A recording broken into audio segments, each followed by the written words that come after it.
See if I can still do this. Oh. Shit. Nope.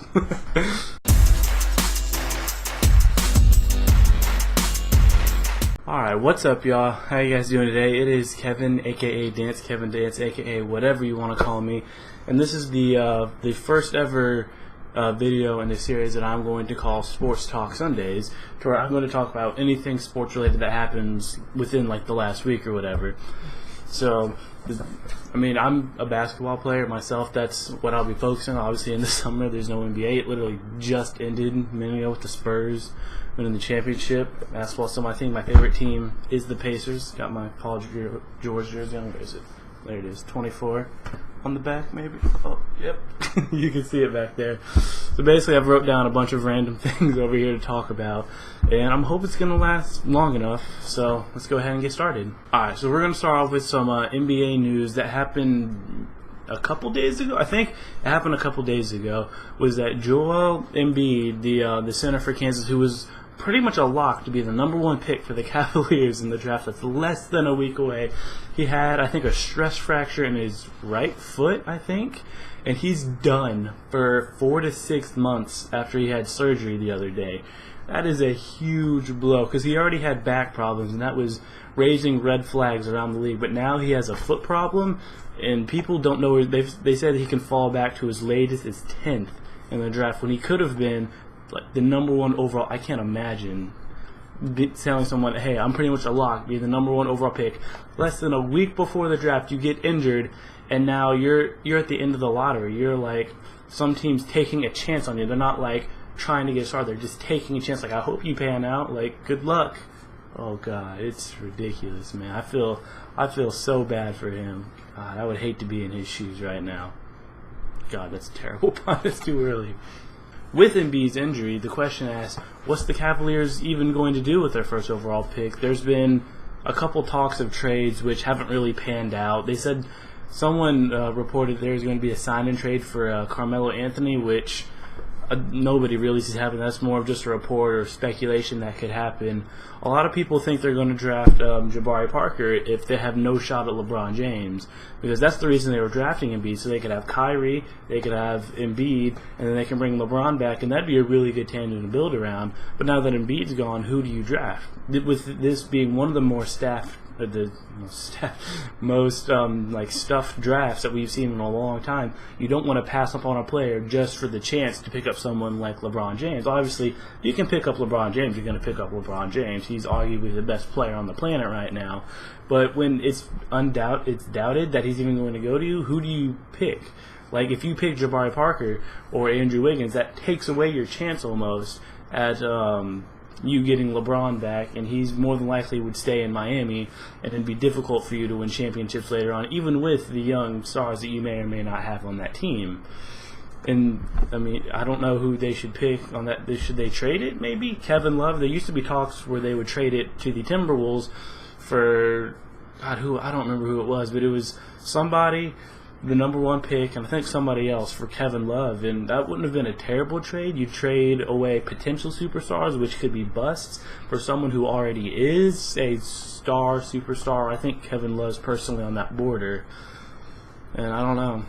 I mean, tell me what you guys think in the comments. What should the Cavaliers do, or who should they draft with that #1 pick?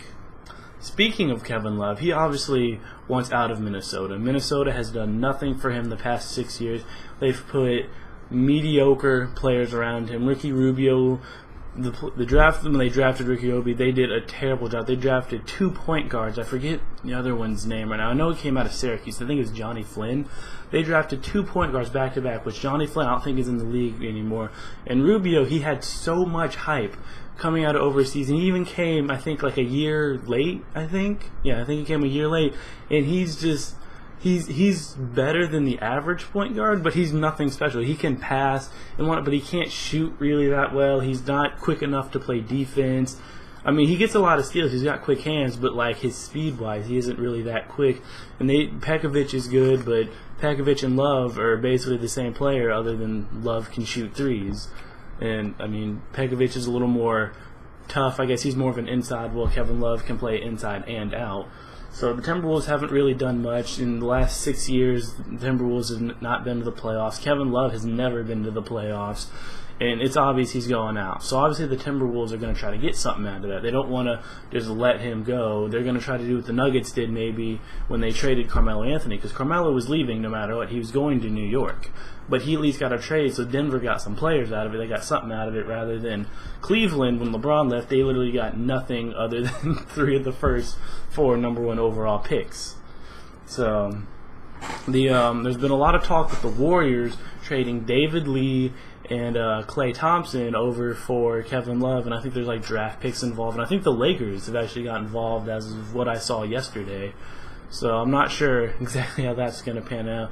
It looks like Kevin Love's going to be a Warrior, which that can be deadly, because they're also looking to trade Kevin Martin along with that as well. So you could have Steph Curry, Kevin Martin, Iggy, Kevin Love, and then if he's healthy, Andrew Bogut. That's a title contending starting 5. And you got Harrison Barnes coming off the bench. You got Draymond Green coming off the bench. Those are 2 solid players. You got a couple other guys coming off the bench who were decent. So I think if they land this trade and they do all right, they can contend for a championship in the next few years. Alright, so we're going to switch from basketball and talk about the thing that is just probably the most talked about thing around the world right now, the World Cup. So I personally cannot watch soccer. Like, I can't watch soccer. I choose not to watch soccer because it's not interesting for me to watch. I enjoy keeping up with it. I keep track of who wins and what the scores are and whatnot. I personally just can't watch it. It's boring to me. I can see where the appeal. I just can't watch it. But in the World Cup, I've been keeping up with it. The U.S., go USA, they won their first game against Ghana with John Brooks header in I think it was like the 86th minute or something ridiculous, like right at the end of the game. He got a header and it went right in. So they beat Ghana, who had actually knocked the U.S. out, I think, the last 2 World Cups. So the U.S. is looking good, and they're going against Portugal later today, I think. And Cristiano Ronaldo, has actually, I think he's had a left knee injury. So I don't think he's going to be at 100%. Portugal's actually had like 4 or 5 other injuries. It's ridiculous. I think the U.S. can actually pull this off, and if they win, they make it out of the group stage, which I believe they were in the group of death, which is considered the hardest group in the entire World Cup. I really hope they make it out, even though they lost Josie Altidore and Clinton Dempsey got a broken nose last game. But I mean, it's soccer. What do you need your nose for? You use your forehead or your feet. You don't use your nose. He actually got kicked in the nose, and it was gruesome. But Josie Altidore, I don't know what he did with his hamstring. It looked like he was running and I don't think it was a cramp, but he pulled his hamstring. I don't know. It was weird, but it looked painful. And they said, I don't think he's gonna play this game. I'm not sure. I don't know. I don't think he's playing this game because I don't think he's at 100%. But I mean, we should be seeing him soon if he gets out of the group stage.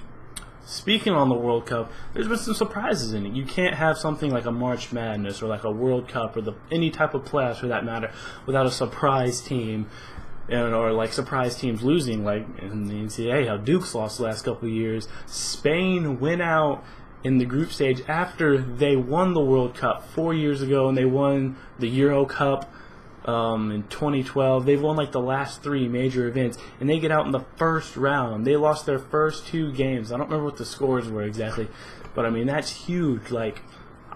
I don't know what can happen in 2 years. I don't know what players have dropped off or if they're just getting old. But I mean, you win a World Cup and you win the Euro League championship, and then you're out of the World Cup. How does that happen? That's crazy. I couldn't think about it. And then England, I think England's done as well. I think I read somewhere that England doesn't advance out of the group stage for the first time since the 50s. I think it was 1958 or maybe 52. One of the two. They didn't even make it out, which is ridiculous to me. When I think of England, I think they're pretty good at soccer, and it's just strange to me that they're just not out of the group stage, and the U.S. is making it out. Maybe the U.S. can win the World Cup one year. Maybe not in my lifetime. Maybe soon. Alright, and that's it for this week's episode of Sports Talk Sunday. Hopefully y'all come around next week when I got some more things to talk about. I have some more World Cup to talk about. I'll probably be talking about the draft a lot, what happens there. Football starting up. I know they started the OTAs and mini camps and whatnot recently, so we can talk about that. And let me know what you think of this in the comments, and like, comment, subscribe. Thank you all for watching. See you next time. Peace.